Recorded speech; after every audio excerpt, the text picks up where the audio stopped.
Assalamualaikum warahmatullahi wabarakatuh. Halo semua, kembali lagi di channel Raider Manhwa. Kali ini Mimin akan melanjutkan sebuah komik yang berjudul Sang Legenda Iblis Kehancuran Pengacau Surga. Dan apabila kalian masih bingung dengan alur ceritanya, kalian bisa cek deskripsi atau langsung saja menuju playlist yang ada di halaman channel ini untuk memulainya dari part 1. Tanpa basa-basi lebih jauh, mari kita masuk di part 28. Cerita dimulai. Terlihat Jeong sama sekali tidak melepaskan pandangannya kepada sang pemimpin karena bekas luka yang nampak di perutnya telah membuka kembali ingatan tentang kematian kakeknya. Jeong tersenyum puas karena bekas luka itu akan membawanya kepada seseorang yang telah membunuh kakeknya sebagai sebuah petunjuk. Namun samar-samar Jeong mendengar sebuah keributan yang terjadi di luar manor. Jeong pun melemparkan ke arah jendela karena semakin lama ia mendengarkan, maka semakin jelas keributan itu terdengar di telinganya.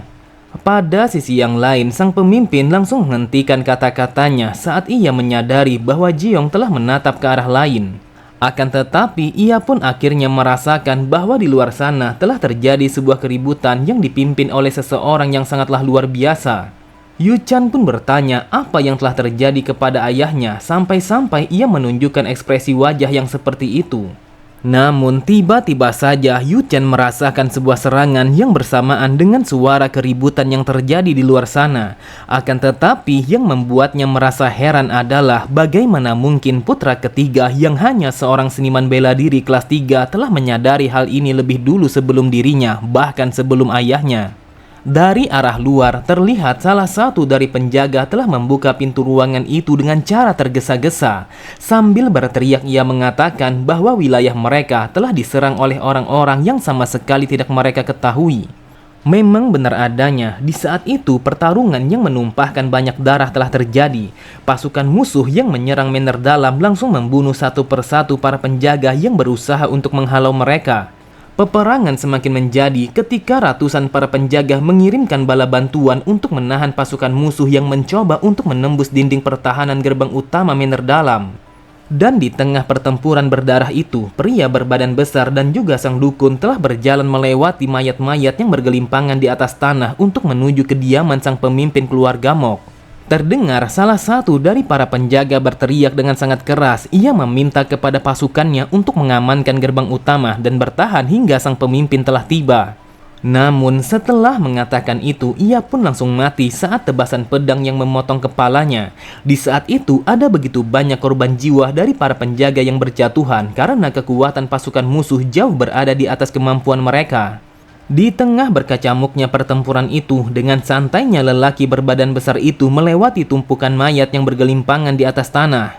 Lalu ketika ia sampai di hadapan gerbang utama kediaman Mok, ia pun menarik bilah pedangnya sembari memperhatikan kemegahan gerbang itu.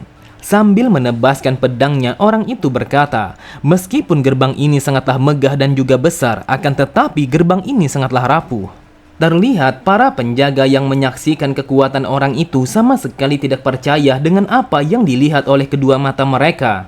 Memang benar adanya, di saat itu terjadinya sebuah ledakan yang sangat dahsyat telah menghancurkan gerbang utama kediaman keluarga Mok. Bahkan saking kuatnya serangan pedang orang itu, sampai-sampai wilayah itu telah berguncang bagaikan terjadinya sebuah gempa bumi yang bisa menghancurkan segalanya. Kemudian setelah menghancurkan gerbang utama kediaman keluarga Mok, ia pun memerintahkan semua pasukannya untuk melakukan penyerbuan ke dalam sana. Dengan tatapan mata yang tajam dan juga yang dipenuhi oleh rasa kebencian, orang itu berkata, habisi semua orang yang ada di sini dan temukan benda itu. Pada sisi yang lain, seorang dukun dari Pavilion Roh Jahat yang sebelumnya telah mengintai tempat itu dari kejauhan, kini ia telah sampai di dalam kediaman keluarga Mok. Menyaksikan pertempuran yang terjadi di dalam sana, ia bergumam, entah kenapa tiba-tiba saja terjadinya kekacauan yang seperti ini. Hal ini sangatlah menyebalkan. Setelah aku bersusah payah untuk memisahkan roh pendendam dengan putra ketiga, tiba-tiba saja situasinya telah menjadi kacau. Jika situasinya sudah menjadi seperti ini, maka aku tidak akan bisa menghabisi bajingan itu. Namun setidaknya kehadiranku tidak akan bisa diketahui oleh siapapun karena aku telah menggunakan sebuah mantra kasat mata. Akan tetapi, ia pun langsung terdiam, wajahnya berkeringat dingin, tubuhnya bergetar ketika ia menyadari bahwa di belakangnya terlihat seorang dukun yang mampu mengetahui keberadaannya. Ia pun langsung menolehkan pandangannya ke belakang untuk mencari tahu siapa sebenarnya orang itu. Terlihat dukun bertopeng itu langsung membentuk sebuah segel dan juga membacakan beberapa buah mantra yang bertujuan untuk memecah kemampuan tak terlihat dari sang dukun Paviliam roh jahat. Seketika itu juga kemampuan tak terlihat dari dukun itu langsung terpecah begitu saja dan menampakkan wujudnya yang bersembunyi di balik kemampuan itu.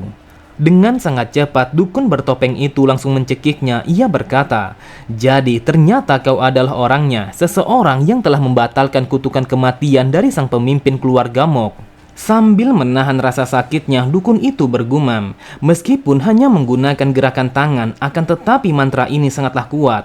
Yang aku rasakan, setidaknya orang ini adalah seorang dukun yang setingkat bulan. Serangan dari organisasi misterius dan mereka memiliki seorang master dukun tingkat tinggi. Mungkinkah kalau orang ini berasal dari Paviliam pembunuh bayaran dari dunia bawah? Mereka adalah sebuah organisasi para dukun yang telah melanggar hukum tak tertulis dan menundukkan diri mereka kepada sebuah organisasi besar pada aliansi Murim." Kemudian hanya dengan menggunakan satu mantra, dukun bertopeng itu langsung meledakkan kepala orang itu sehingga membuatnya langsung mati seketika. Lalu ia berkata, "Ini adalah akibatnya jika kau berani mengacaukan rencana yang dibuat oleh Paviliam pembunuh bayaran." Pada sisi yang lain, orang berbadan besar itu berkata, "Aku tidak peduli dengan apa yang kau lakukan kepada serangga itu, tetapi yang aku inginkan adalah secepatnya kau harus menemukan benda itu." Sambil mengeluarkan selembar kertas mantra, dukun bertopeng itu mengatakan kalau ia akan mencarinya pada seluruh tempat kediaman keluarga Mok. Lalu di tengah pertempuran yang membara itu, orang berbadan besar itu langsung berjalan sembari mengatakan, "Mari kita pergi menuju kediaman Mok Indan dan merebut kembali sebuah harta yang seharusnya memanglah milik kita."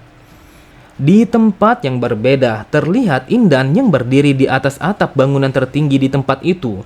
Ia sangatlah marah karena wilayahnya telah menjadi medan perang yang sangat mengerikan. Sambil mengangkat bilah pedangnya, Indan berteriak dengan sangat lantang. Ia berkata, "Siapapun yang berani menyerang kediaman keluarga Mok, maka mereka harus bersiap untuk mati." Terlihat para penjaga yang menyaksikan kedatangan sang pemimpin langsung bersorak yang seakan-akan kalau keberanian mereka telah terkumpul dan menjadi semakin kuat dengan hadirnya sang pemimpin. Tanpa pikir panjang, mereka pun langsung pergi mengikuti pergerakan sang pemimpin.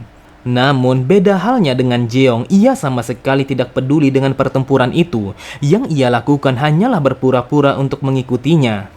Dan ketika semua orang telah lengah, ia pun langsung berbalik ke arah samping, lalu menuju kepada sebuah tempat yang sama sekali tidak diperhatikan. Jeong berkata, "Situasi ini sangatlah bagus. Meskipun aku tidak tahu dengan apa yang telah terjadi di tempat ini, namun hal itu tidak akan menjadi masalah bagi seseorang yang akan menghilang di tengah kekacauan yang seperti ini. Tidak ada alasan bagiku untuk mempertahankan tempat ini. Aku bahkan tidak peduli apakah mereka mati saat melawan orang-orang bertopeng itu ataukah tidak. Namun ada satu hal yang sangat menggangguku, yaitu bekas luka sang pemimpin. Apa yang harus aku lakukan? Aku tidak memiliki kesempatan untuk bertanya kepada sang pemimpin tentang bekas luka itu. Apakah aku harus membantunya lalu menanyakan kepadanya?" Kemudian Jeong merasakan kalau energi kematian telah berkumpul pada telapak tangannya, yang seakan-akan kalau energi itu telah terserap ke tubuhnya. Tiba-tiba saja tepat di belakangnya, salah satu dari pasukan musuh telah melompat sambil mengayunkan bilah pedangnya yang bersiap untuk membunuh Jeong. Namun dengan begitu mudahnya Jeong menghentikan pergerakan orang itu dengan menangkap bilah pedangnya. Lalu Jeong mematahkan tangan orang itu untuk memutar bilah pedangnya sehingga pedang itu langsung membelah kepalanya. Setelah kematian orang itu, Jeong merasakan bahwa energi kematian yang begitu kuat telah menyebar dari tubuh orang itu. Jeong pun memejamkan kedua matanya, lalu ia menarik nafas panjangnya untuk menikmati energi kematian yang bergejolak di tempat itu. Jeong pun bergumam, "Sudah aku duga kalau energi kematian ini telah tercipta dengan banyaknya orang-orang yang mati secara bersamaan." Kumpulan kesedihan, rasa sakit dan juga putus asa, bahkan jeritan kematian telah bergema di tempat ini. Aku bisa merasakan kalau ini adalah ki kematian yang bisa kudapatkan dengan banyaknya orang-orang yang telah mati di dalam pertempuran ini. Hal ini sangatlah bagus karena ki kematian telah terkumpul di tempat ini. Jadi aku akan menyerap semuanya karena aku tidak ingin energi ini akan terbuang sia-sia. Namun akan sangat berbahaya apabila aku melakukan kultivasi di tempat ini karena sejak dari tadi ada begitu banyak orang-orang dari pasukan musuh. Pada sisi yang lain, terlihat Goh Chan yang berlari menghampiri Jeong. Ia bertanya apakah Jeong baik-baik saja. Dengan wajah yang panik, Goh Chan berkata, "Wahai tuan muda, ketika aku berganti pakaian, tiba-tiba ada begitu banyak orang-orang yang menyerang tempat ini. Namun aku tidak tahu apa yang telah terjadi." Melihat kedatangan Goh Chan, Jeong pun mengatakan kalau Goh Chan telah datang di waktu yang sangat tepat. Sambil berduduk, Jeong pun melanjutkan kata-katanya, "Goh Chan, tolong jaga aku karena aku akan melakukan kultivasi di tempat ini." Namun Goh Chan begitu terkejut saat salah satu dari pasukan musuh telah datang untuk menyerangnya. Ia pun langsung berpaling dan menghalau serangan orang itu. Goh Chan berkata, "Wahai tuan muda, mengapa kau melakukan kultivasi di tempat ini? Apakah kau tidak berpikir apabila terjadinya penyimpangan ki?" Terlihat Jeong sama sekali tidak menghiraukan perkataan Goh Chan karena di saat itu Jeong telah berkonsentrasi untuk menyerap ki kematian. Jeong bergumam, hal ini sangatlah bagus karena ki kematian dari ratusan orang yang mati telah berkumpul di tempat ini. Rasa sakit, putus asa, ketakutan dan juga penyesalan telah memenuhi tempat ini. Dan ini adalah ki kematian yang terbalut dengan semua emosi dari orang-orang yang telah mati. Rasanya sangatlah murni dibandingkan ketika aku menyerap energi kematian yang dimiliki oleh makhluk mitologi. Bahkan kekuatannya 3 kali lebih kuat daripada yang sebelumnya. Di saat itu, Goh Chan telah bertarung melawan para pasukan musuh yang silih berganti mendatanginya. Goh Chan berpikir, dasar sialan, mengapa mereka sampai sebanyak ini? Seandainya Nona Azur berada di tempat ini, maka situasinya akan menjadi mudah. Namun tiba-tiba saja Goh Chan langsung terdiam saat mengetahui kalau Wang Bek telah berdiri di belakangnya. Goh Chan pun teringat bahwa Jeong pernah mengatakan kalau di dalam tubuh itu ada seorang familiar yang bernama Demonic Monk. Goh Chan pun meminta kepada Demonic Monk untuk membantunya menjaga tuan mereka karena di saat itu Jeong telah melakukan kultivasi. Namun Goh Chan begitu heran saat melihat Demonic Monk yang sama sekali tidak meresponnya. Bahkan tubuh Wang Bek hanya terdiam yang seakan-akan telah terpaku di tempat itu. Tiba-tiba saja sebuah garis merah darah telah muncul pada tubuhnya yang dimulai dari ujung kaki sampai di ujung kepalanya. Namun tanpa Goh Chan duga, tubuhnya telah terbelah menjadi 2 bagian. Lalu tepat di belakang tubuh Wang Bek terlihat seorang pria besar yang berjalan ke arahnya. Orang itu berkata, hal ini sangatlah menarik. Di tengah pertempuran yang bergejolak seperti ini, bocah itu telah fokus di dalam kultivasinya. Goh Chan sama sekali tidak menyangka kalau orang yang sangat berbahaya telah muncul di hadapannya. Goh Chan berpikir tubuh Hasiran, seorang master yang telah mencapai ranah puncak, saat ini telah mengirimkan sinyal bahaya. Tubuh ini mengatakan bahwa orang yang ada di hadapanku saat ini adalah seorang master yang tidak akan bisa kukalahkan. Aku sama sekali tidak bisa memahaminya. Jika tubuh Hasiren secara naluri begitu waspada kepadanya, maka aku bertanya-tanya orang ini telah berada di level apa. Oke semua, cukup sampai di sini dulu pembahasan alur cerita kita. Sampai jumpa di video selanjutnya. Wassalamualaikum warahmatullahi wabarakatuh.